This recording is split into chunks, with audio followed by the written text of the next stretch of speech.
Și nu că mi-ar plăcea, dar am văzut că toată lumea în jurul meu îi vrea banii. Și-am încercat să-i fac, stând aproape de îngeri și departe de... Și nu-i zic numele, nu vreau să-l bag în seamă. Deja prea multă lume strigă, îi face reclamă. Și nu superstițios, dar cred că universul știe că fericirea mea nu stă într-o hârtie.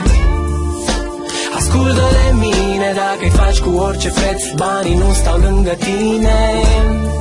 Nu vreau să par eu perfectul, dar cred că am înțeles secretul. Pe banii mei, pe barba mea, da. Tot ce-am făcut, tot ce-am făcut în viața mea.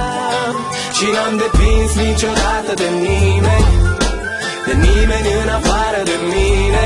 Pe banii mei, pe barba mea, da.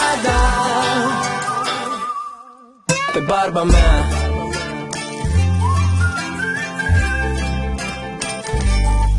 Pe barba mea.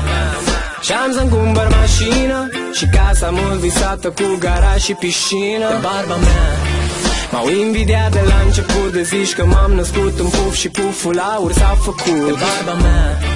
Eu cred că nimeni nu știe cât de greu e să plătești chiria dintr-o melodie. Dar fericirea e un dar, privește adânc în suflet, Dumnezeu sigur ți-a dat un har. Ascultă de mine, dacă-i faci cu orice preț, banii nu stau lângă tine.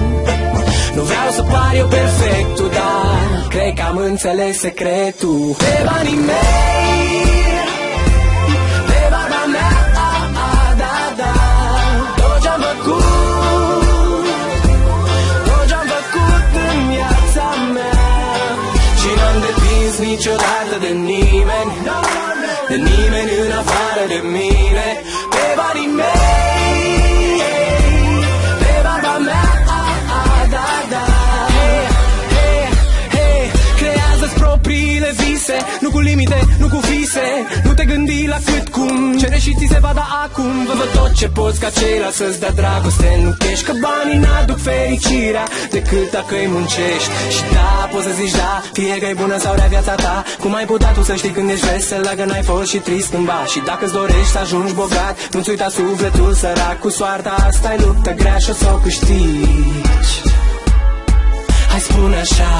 Pe banii mei, pe barba mea, da.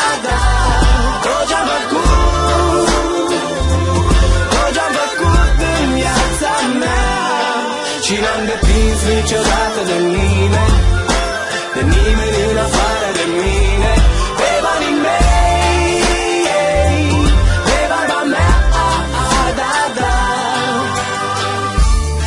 Pe barba mea, pe barba mea.